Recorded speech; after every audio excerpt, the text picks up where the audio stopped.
Hi everyone, this is video 4 on the book study that I spontaneously started a few weeks ago on impulse because I loved this book so much. I am reading it for a class that I am taking for my special ed license. So I wanted to share it. I have this huge desire to share some of this information with you.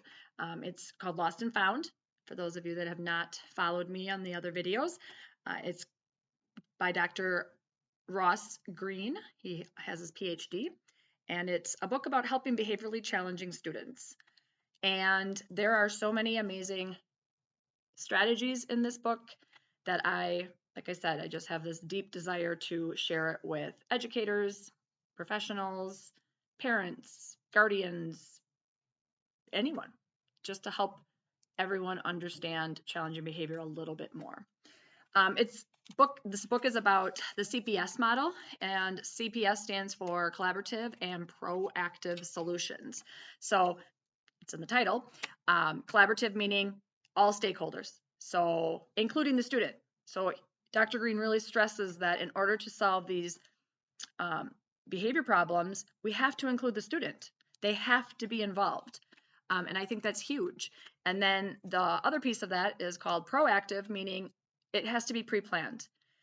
We know that a well thought out plan goes much smoother. Everyone kind of knows what's going on versus impulsive, reactive way to treat a behavior. Yes, in the grand scheme of life, we do have to react.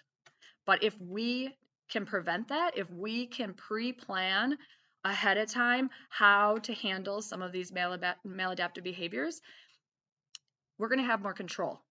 And if the student is involved, they will have more control. So just some general concepts from this book. Dr. Greene discusses focusing beyond the behavior itself.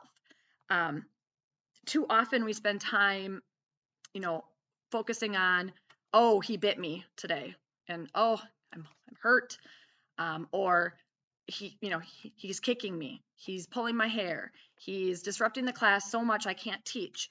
And yes, that's all really aversive stuff. And I'm not saying we shouldn't be worried about that. Of course we should. However, back to my other videos, okay, so someone bites, significant biting or significant hitting or significant disruption in the class, and, over time they're suspended. That's really not doing anything to treat why that child is behaving the way they're behaving. So and I think that it's also important that we don't take these challenging behaviors personally. We should not ever take them personally. First of all, a child who is lacking the skill to behave in an appropriate manner is not doing it to get at you or to, make a statement that, they're, I don't know, that they're targeting you specifically. If you can step aside and take that personal hat off and be a helper, and focus more on, why is the behavior happening? Why is this child doing this? Dr. Greene talks about it's like the behavior, the maladaptive behavior is almost like a fever. So when your child or when you get sick, the fever is the signal. It's a signal that something in your body is wrong. And what do? You treat it, right? You go to the doctor if you have to, you take some medicine if you have to help bring your fever down, to help you feel better. A maladaptive behavior is just like that. And I thought it was so interesting that Dr. Greene referenced it or referred to it as a fever, because it is. It's a signal that this child is screaming, literally sometimes, right? That there is something wrong. I always say, and I've heard this from many people, that maladaptive behavior is a form of communication, right? They are lacking a skill that they need in order to succeed. And so we, as the educators, we need to be the helpers. We cannot take these maladaptive behaviors personally, or then that gets then that's a barrier between us helping that child. Instead, we need to look at it as this is a sign, this is a signal, this is the fever, and we need to help them. And remember, from my previous videos, Dr. Greene talks that, there's two ways to help, right? We have to figure out skills the student is lacking, and then the expectations he's having difficulty meeting. And then the second is we have to start solving these problems, but we have to do it in a way that's collaborative and proactive. And remember, collaborative means including the student. Get them involved. Get them in these conversations. And as soon as you start to do that, not only does the child feel respected and his dignity is, he feels like he's heard, and he feels like there's someone there to help them. Just like your child who has a fever, they know like, oh, mom is here to cuddle me, or mom is here to give me medicine. They feel that safety net that you are going to make things better. And that is how we should be looking at us as educators, or us as parents, or even us as aunts or uncles or grandmas or grandpas, that they're not behaving this way because they want to. Okay, and he goes on and says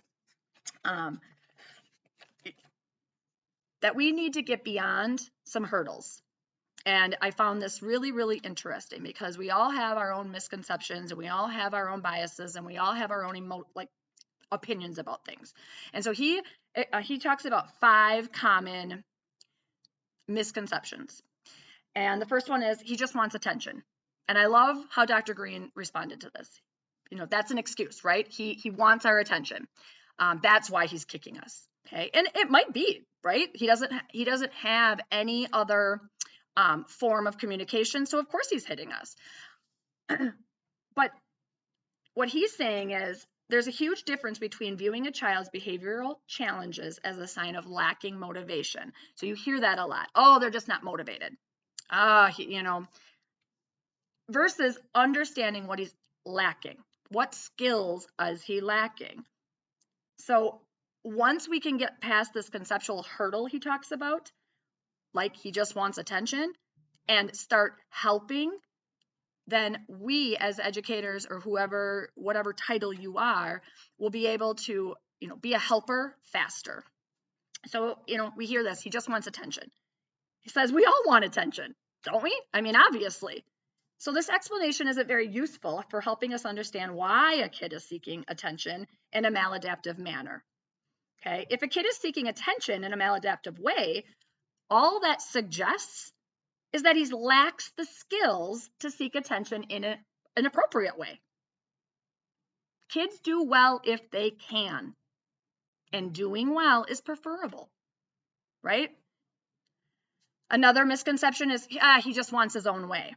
And again, Dr. Greene says, don't we all? We all want our own way. I want my own way. Do you want your own way? So this statement doesn't help to understand why this student is trying to get his own way in ways that are so maladaptive. Get that thought out of your head. We all want our own way. Adaptively getting one's own way requires skills often found lacking in challenging kids. And it takes two, this sentence, bread and butter of this, and it takes 2 to tango in every power struggle between a child and an adult. There's an adult who wants his or her own way too. So when you see that power struggle back and forth, you are no better than that child that you're saying is doing something wrong when you have that power struggle with that child. And who's the adult is what I want to say. Am I guilty of power struggles? Of course I am. Of course, we're human. However, when we become aware of what we're doing and what we want to role model to our kids, to the next generation, it becomes really, really interesting when you can pay attention to your own behavior. The third one, he's manipulating us. This is very popular. and misguided.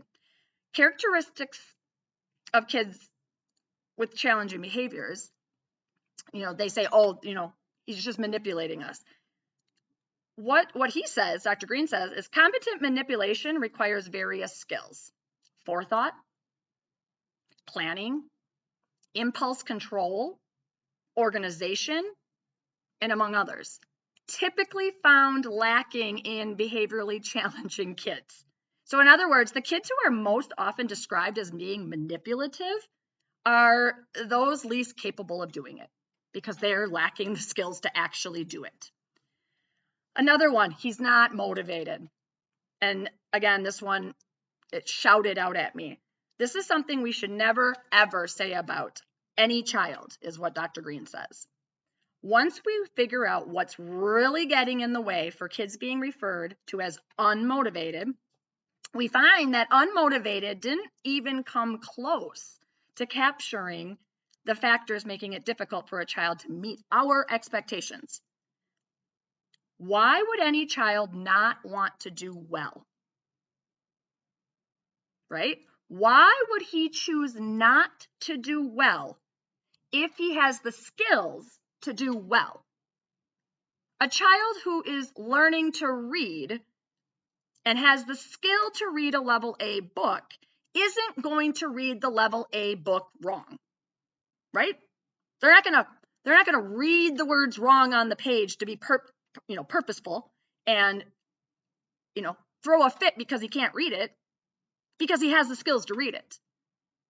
So skills, this is another really fascinating sentence. Skills are the engine pulling the train. You need the skills in order to be motivated to accomplish something. Motivation has nothing, I can motivate all day long, but if you don't have the skills to do it, motivation doesn't matter. So we need to have the skills. So a lot of times we'll put reinforcement systems in. And this was very eye-opening to me because in the ABA world, we are kings and queens of reinforcement systems, right? We want to reinforce appropriate behavior and not focus on the inappropriate behavior. And, I always said, if I have motivation established, I can pretty much get a kid to do anything. But I can't if they don't have the skills to do it. I have to first teach them the skill to do what I'm asking them to do, and then embed the motivation in. So that was really eye-opening to me. And then the last one says, he's just making bad choices, which we often say, you're making a bad choice. You need to make a good choice.